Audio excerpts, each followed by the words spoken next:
I'm talking today with David Bellantoni, who is a casting director, author, stage director, producer, and professor.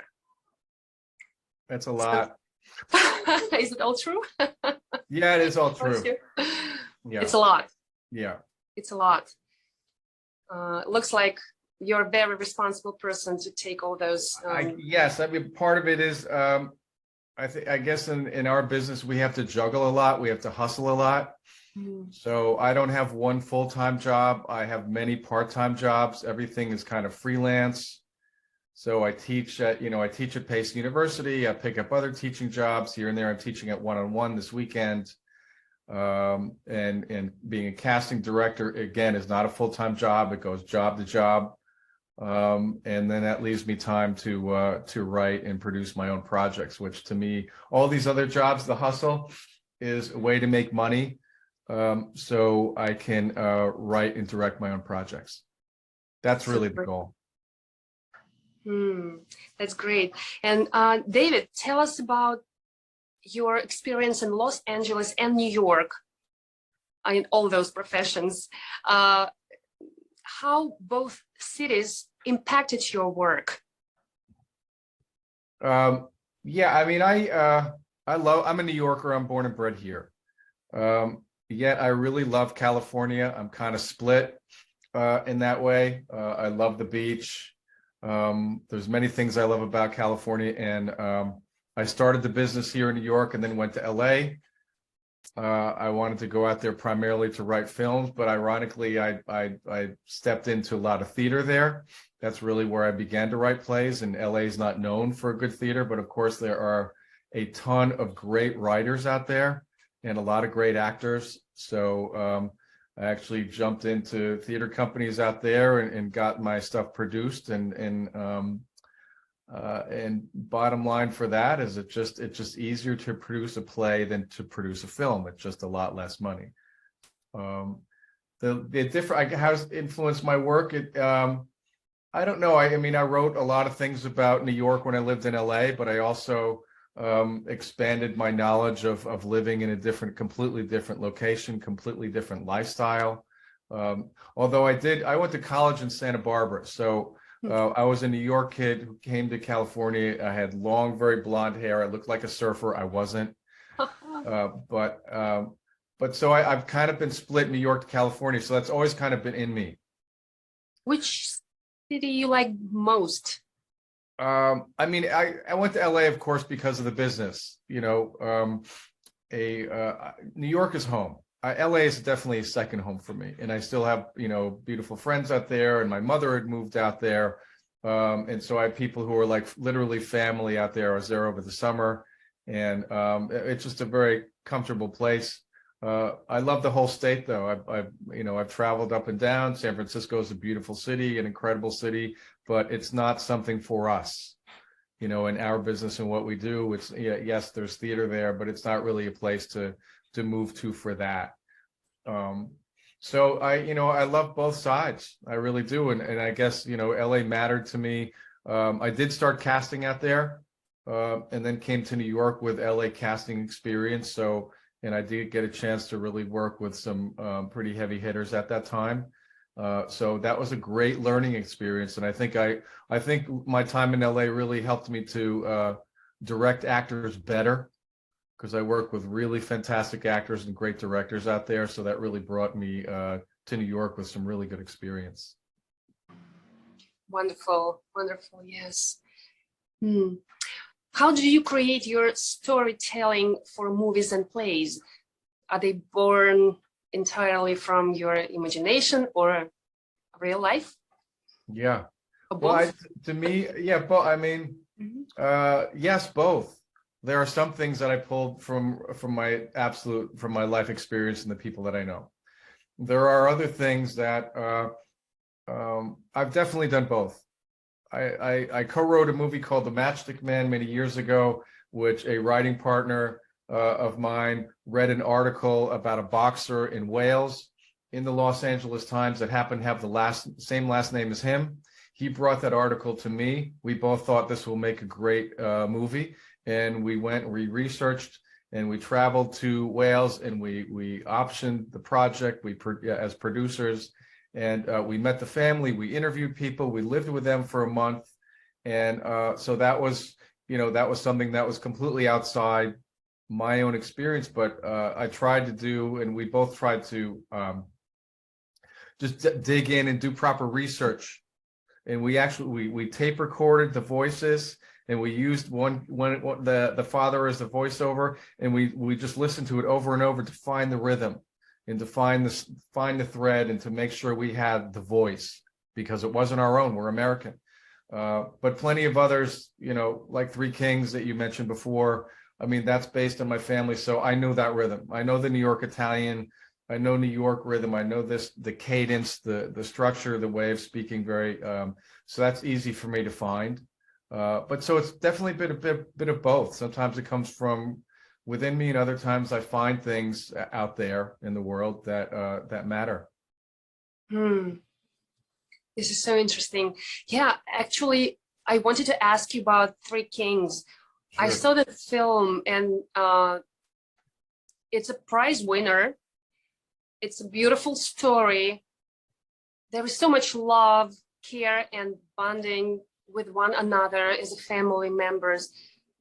Is this story built on real story? Yes, definitely. It's not a documentary, but it's definitely based on my mother and her experience with dementia, and how, and I feel like so many stories and films and plays that deal with that are all about the tragedy and all about the heavy-handed, and I needed to bring some humor into it. There can be bits of dark comedy, because when you have somebody who's starting to lose their cognition, it creates like a tornado around them with the family. And there's going to be arguments, there's going to be awkwardness, there's going to be laughs. And I had many laughs with my mother as she was literally losing her cognition, because I learned to improvise with her. And my goal was to make her laugh. It was because I know she was suffering very much inside. There was a lot of inner turmoil in her brain at that time, as her brain was losing it. And she was a very prideful person, a very intelligent person, educated person. And I wanted to give her moments of lightness. That was so important. So when I made her laugh, and sometimes it was about something absurd, and that's the sense of humor that I love. That's dark, absurd. It can be nonsensical, but it found a laugh in her. To me, that was everything. That's what I wanted. So I kind of wanted to bring that vibe to the movie. It was a play first. I don't know if you saw it, maybe before you joined the company, but it was a play when it was called The Network. Before NSPF, it was called The Network first. No, I think it was season 3. So the play went up, and 2 of my actors won, and then I kept the same cast, and then shot it as a film at Susan McDonald's house. And you know Susan. Donna, yes. Susan, Donna, yes, and Donna won Best Actress. And I've written also a feature film for this too. So I want to make this into a much larger story as well. Wonderful. This is great. But it's based on a true story. But I changed the characters. For example, the guy in the film that you saw, she had a brother named Joe. Well, that was really based on my father. That was like my father's character. And then the guy, and then Armando, who played the kid coming in, that was based on me. But it wasn't at all, I changed things around because it's my story. I can do it. I don't have to fight with the author.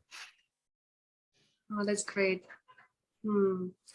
What is the key to creating an award-winning work? I think you have to write honestly and from the heart. And also for me, it's the cast, because that's the other thing that I do is casting. But I believe in when you cast properly and you bring incredible actors who also collaborate. In each project I have, I really try to collaborate with people in rehearsal, and people who really believe in the work first and not about themselves. Like, we cast our egos aside and we go work first. And to me, that creates a very special energy. And each time you meet with people in rehearsal or just story meetings, it's like the work gets better and everybody gets rewarded because of that. So to me, that's the, it's the team effort. It's casting is so important, bringing the right people around me. I'd be nothing without them. It's like, this is as you know, it's a collaborative project. It's not like we're painters or poets, right? We just do this thing ourselves and then people watch it. This is like a group effort, and the group means everything. That part for me is one of the favorite things, and that's why I kept, when I went from the play to the film with Three Kings, I kept the same cast. They knew their characters. Right. I didn't have to work with them on that. It was just a matter of blocking and working performance for film as opposed to stage. Mm-hmm. So you mentioned that you produce plays and movies. I understand that it's more expensive to produce a film, but is it more difficult to produce a film, or Yes. what does it take? Yeah, I mean, look, to me, I've only produced small films. The Three Kings and Borderline, that money came out of my pocket. So that was easy in the sense of I could sort of control the flow of everything. The harder point, which I'm working on a number of things now, when you're trying to get other people's money to produce your film. And that, because then you have other influences coming in and other potentially, conflicts that might be set up if the people who are bringing in the money, the best idea is like you bring in the money and they just want to leave you alone. And they just want you get some hedge fund person who wants to drop like $500,000 in your film, and that can happen. I worked on a film this year. A very close friend of mine wrote and produced it, directed as well. And he had an investor who pretty much left him alone. And he went through production, and she had very little impact on, she didn't demand, you need to rewrite this. He did, in fact, write a role for her, a small one, and she came in and she had a lovely time. She was thrilled. And that seems to be a wonderful relationship. It's almost like he has a patron who just believes in him and wants to just help support him in his career, and doesn't seem to be asking, abnormal things from him. No, this is the best. That's the best. That's what you want.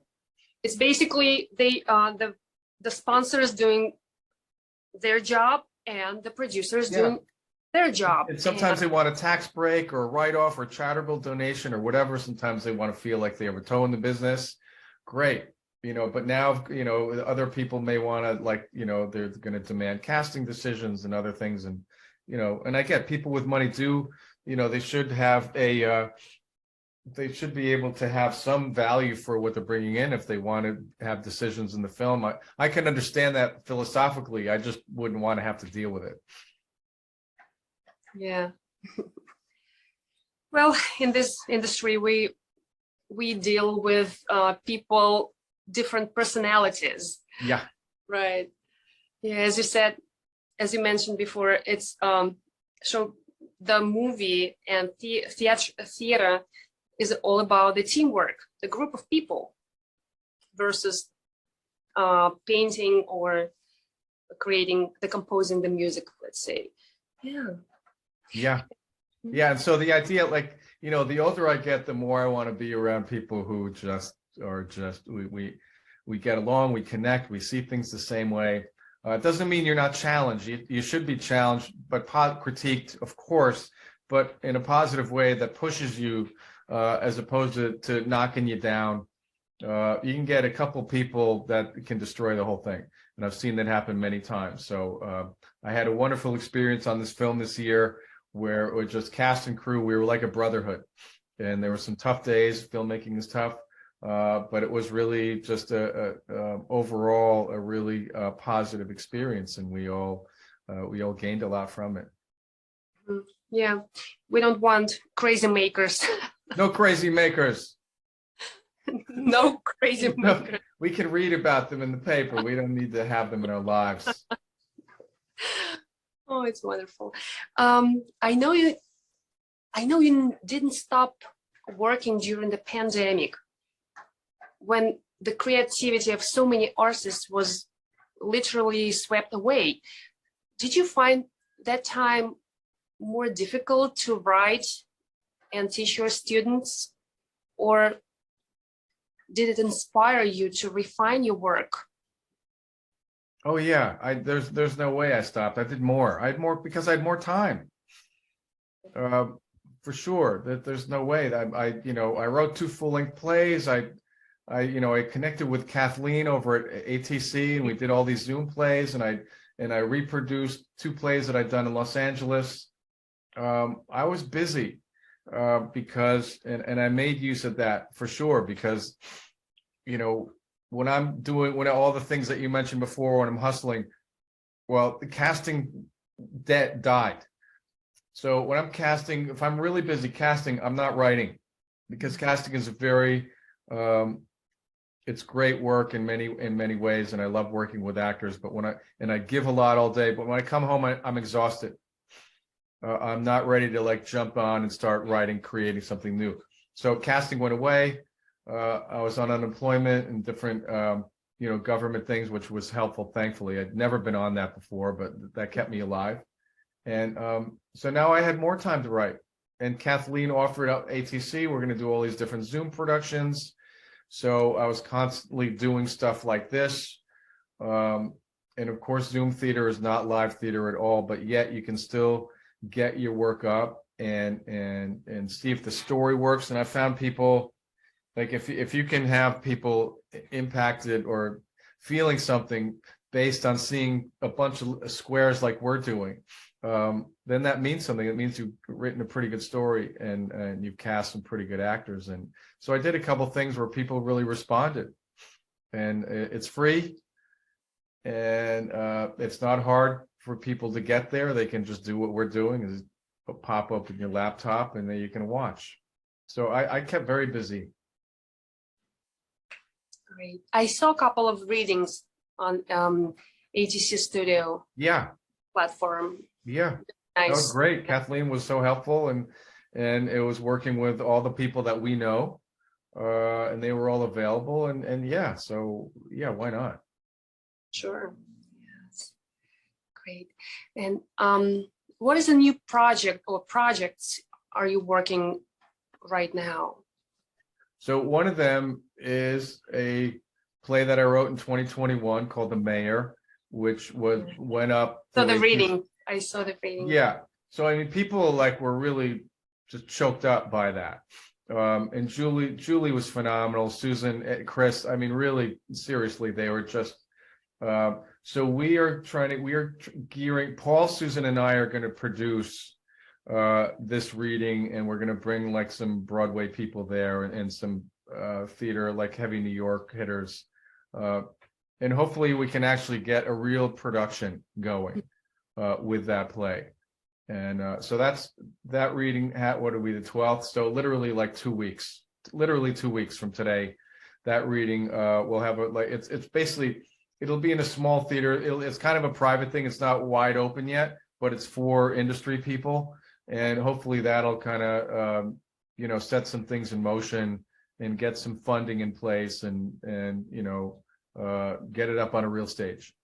So that's that. And so to me, that whole pandemic thing and the Zoom thing helped set that in motion. And I rehearsed on Zoom yesterday with my cast, and we went through most of the play, and I've rewritten a lot of it. Each time I rehearse, the play gets better. Everybody in the cast, I've cast in multiple projects. We're like a family now. So I love it when we go through a scene and 2 or 3 of my actors stop me and say, hey, what about this? This is not, and virtually everything they're saying is like, you know what, you're right. Let's adjust this. Let's change that. Let's take that out. That's a great idea. And in the end, each draft better and better. Actors are feeling more comfortable in their beats. And so that's the next thing. We're very excited about it. Great. Good luck with this. Yeah, thank you. So excited about to see. Yeah, eventually. Great for the audience. For a wider audience, for sure. And I mean, you'll know. I mean, Susan, Chris, Julie, Tara. I know. So, you know, I mean, they're all people you know, and you know, I mean, they're all really talented actors for sure. Yeah, they are. They are incredible actors. Yeah. Mm. Wonderful, David. Please share with us your website, your social media, so people can find more information about you, your coaching, your upcoming projects. Sure. So my website is just davidbellantoni.com. And Instagram is D3Bella. And Facebook, you can find me too. So those are the main social media things. I'm not really on Twitter or TikTok. But the website is always good. You can find stuff out there, and Insta and Facebook too. Great. Well, thank you so much for being with me today and sharing your creativity with people who are watching us. Yeah. Elena, thank you so much for having me.